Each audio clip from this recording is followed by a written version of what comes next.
Cheney. Lawrence, can he get away with this, giving a speech that's, well, it was 16 pages long, and never mention the main foreign policy initiative the administration just passed, which is the war in Iraq? He hardly mentioned it. That was the issue between him and people in the CIA, the operatives who didn't think a war was a great idea.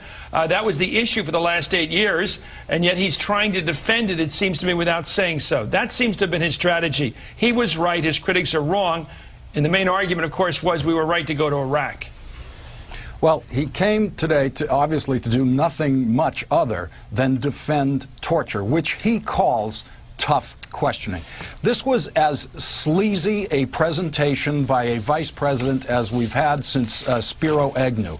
This was an absolute abomination. He cannot ever frame the other side's position honestly. What you saw with Obama earlier was Obama describes the other side's position fairly. He then goes on to advance his position. Cheney comes out and lies about the other side. It's the only way he can talk. He says that Obama will not use the word terrorist when Obama does indeed use that word.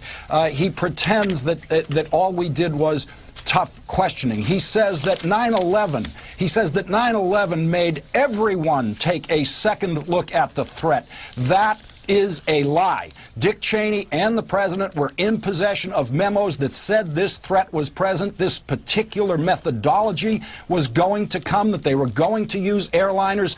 He and the president failed in their first 9 months in office to pay any attention to the AQ Khan network, who he now wants to take credit for dismantling. What did Cheney do before 9/11? He denies in this speech that 9/11 changed him, and then describes his very specific activities on 9/11, which were frightening for the vice president. Then he goes on to say that he thinks about it every day. This guy just has to lie from beginning to end through his setup of his opposition's position in order to advance any of his ideas at all, none of which have any proof to them at all.